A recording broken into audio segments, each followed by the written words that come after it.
Anchor Aravalli જિલ્લાના મોડાસા તાલુકાના દઘાલિયા પાસે ડુંગર ઉપર આવેલું કકરાઈ માતાજીનું મંદિર અનેક ભક્તોના આસ્થાનું પ્રતીક બન્યું છે. ઊંચા વૃક્ષો અને સુંદર ડુંગરોથી ઘેરાયેલી એક લીલાછમ ડુંગર પર ઉપર કકરાઈ માતાજીનું મંદિર આવેલું છે, જે પ્રકૃતિ અને આધ્યાત્મિકતા વચ્ચે સંપૂર્ણ સુખદ અનુભવ કરાવે છે.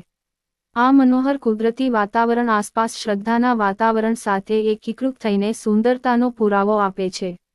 ડુંગર ઉપર બિરાજમાન કકરાઈ માતાજીનું મંદિર અનેક ભક્તો માટે આસ્થાનું કેન્દ્ર બન્યું છે. જેમ જેમ તમે મંદિરની નજીક જાઓ છો તેમ સુંદર વૃક્ષો અને પક્ષીઓનો કલરવ શાંતિની ભાવના જગાવે છે. મંદિરનું પ્રવેશદ્વાર પગથિયાંથી ચઢાય છે અને ઉપર જતા અરવલ્લીના અનેક ગામડાઓની સુંદર આકૃતિઓ નજરે પડે છે. નીચે જોતા ખેતરો અને આસપાસ વર્ષાઋતુમાં ખીલી ઉઠેલી લીલીછમ ધરતીના મનમોહક દ્રશ્યો જોવા મળે છે. વરસાદની ઋતુમાં કકરાઈ માતાજીનું મંદિર કુદરતી સૌંદર્યથી ખીલી ઉઠે છે અને પ્રકૃતિ અને આસ્થા કુદરતી વાતાવરણ વચ્ચે સાતત્યની ભાવના બનાવે છે. મંદિરની આસપાસનું વાતાવરણ એટલું જ આકર્ષક છે. વરસાદી મોસમ મંદિરની સુંદરતાને પ્રતિબિંબિત કરે છે. આસ્થા અને વિશ્વાસનું પ્રતીક માતાજીનું મંદિર આહલાદક પ્રકૃતિની સુંદરતાથી ભક્તોને નવાજે છે.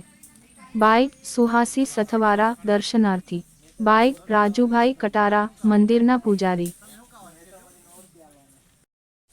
અરવલ્લી જિલ્લાનું મોડાસા તાલુકાનું આ દઘાલિયા ગામ છે કે જે ગામના અંદરમાં અત્યારે અહીંયા ગાડી જે ડુંગરોની જે ગિરિમાળા આવેલી છે એ ગિરિમાળાના અંદરમાં અરવલ્લી જિલ્લાના અંદરમાં કકરાઈ માતાનું એક આ મંદિર આવેલું છે. મંદિરની અંદરમાં છાણ અને માટીથી લીપેલી આ જે મૂર્તિ છે તે ખરેખર એનું સાક્ષાત્કાર થાય છે. અને અહીંયા ગાડી જાણે અત્યારે ચોમાસાની ઋતુમાં જાણે કુદરતે એક લીલી ચાદર બિછાવી હોય તેવી ચાદર અહીંયા ગાડી રમણીય દેખાય છે. અને અહીંયા ગાડી જે દર્શનાર્થીઓ છે તે રવિવારે અને મંગળવારે જે ચોક્કસપણે જોવા જઈએ તો જે લાખોની સંખ્યામાં દર્શનાર્થીઓ આવતા હોય છે. અને કકરાઈ માતામાં એવું કહેવાય છે કે જે માતાજીની બાધા રાખે તે ખરેખર અહીંયા ગાડી પરિપૂર્ણ થતી હોય છે.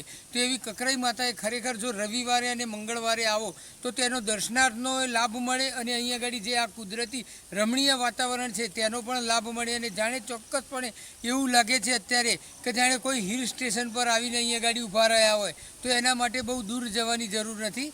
અરવલ્લી જિલ્લાના રમણીય વાતાવરણમાં કકરાઈ માતાના મંદિરે જ લાભ લેવાય. ભરત. અરવલ્લી જિલ્લાની અંદર મોડાસા તાલુકામાં આવેલા દઘાલિયા ગામે આજે આ કકરાઈ માતાના મંદિરે અમે દર્શનાર્થી તરીકે આવેલા છીએ. અહીં ચોમાસાની ઋતુમાં સોળે શણગાર, સોળે ખીલેલી આ ચોમાસાની ઋતુમાં કુદરતે જાણે લીલી ચાદર પાથરી દીધી હોય તેવું અમને ચારે બાજુ નિહાળવા મળ્યું છે. અમે દર રવિવારે અને મંગળવારે તો આવીએ છીએ, પણ આ ચોમાસાની ઋતુમાં અમને દરરોજ આવવાનું મન થાય એવું થાય છે. જાણે કુદરતે ચારે બાજુ લીલું છમ વાતાવરણ ઊભું કર્યું હોય અને ચારે બાજુ લીલું છમ વાતાવરણ જોવા મળે છે. માતાજીની મૂર્તિની વાત કરું તો જે ફોટો નથી પણ તે છાણાથી લીપેલી મૂર્તિ છે. અને ત્યાં અમે એવું સખત માતાજીનો પરચો થાય છે.